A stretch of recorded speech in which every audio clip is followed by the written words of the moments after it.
And hello, or hapaday from Guam. My name is Samantha Kenney. I go by Sam. I am from the island of Guam, like I said.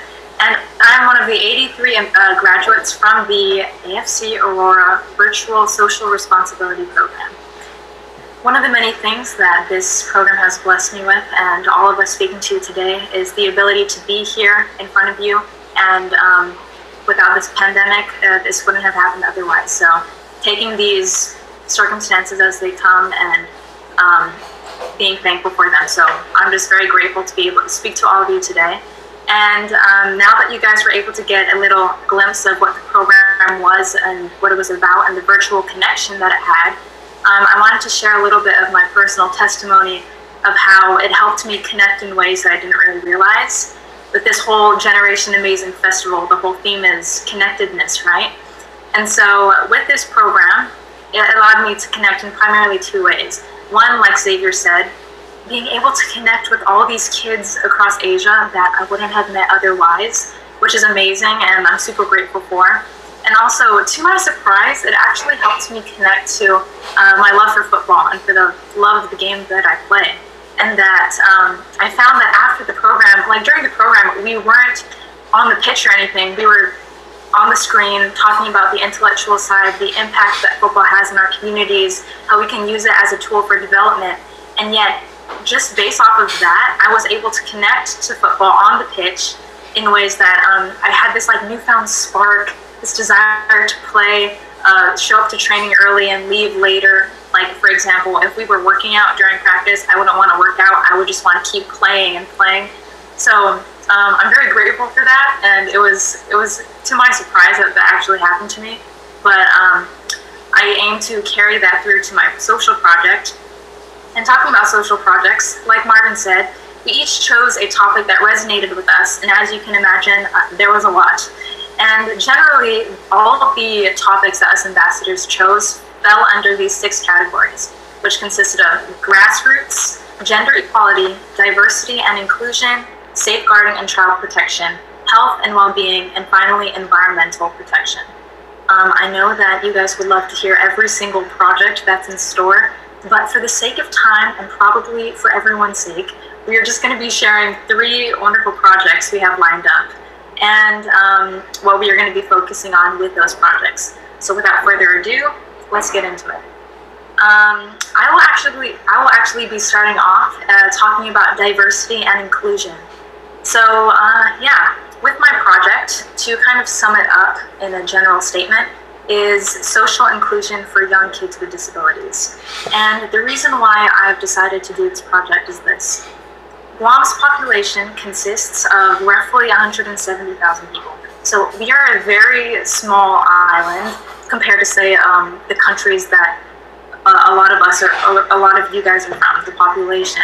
And so with an island being that tiny and also being extremely isolated in the West Pacific, and if you don't believe me, try finding Guam on a map. When it comes to resources, it is often limited out here. Like everywhere else, we do have a percentage of our people with disabilities, with special needs, and yet when it comes to the amount of hands-on learning development programs for them, it's not sufficient enough, or perhaps it's not to the level that we would like it to be. And so because of this, my fellow Guam ambassador, Kiara Hutcherson, and I have decided to start a football program for young kids with disabilities, primarily in the age range of 4 to 8.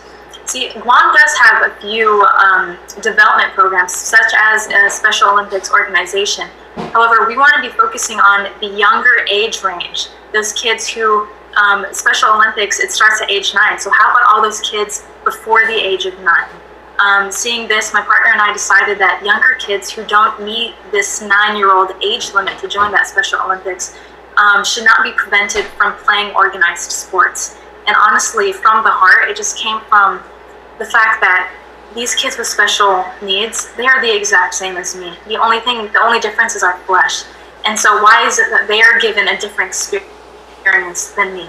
And so all that me and my partner want to do is to simply change that, or to help in the efforts of changing that.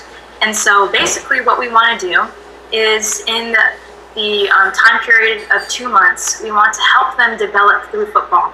And one thing I want to state is that with this whole program, we're continually learning. It's like a continual learning process. For example, at the beginning, I was thinking this is going to be a football development program. However, I didn't realize that with kids this young and them having special needs, you can't just automatically teach them football like you would, you know, say how I was taught football. But we're using football as a tool to develop them, say through hand-eye coordination and using like the different colored cones to help them with their color differentiation and things like that. And to be honest, like I'm 16, so I do not fully know what I'm doing. But thanks to the help of Aurora and AFC, I've had so much support that I'm so thankful for, and for this newfound dream of mine that I'm extremely excited for.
Okay, so ready?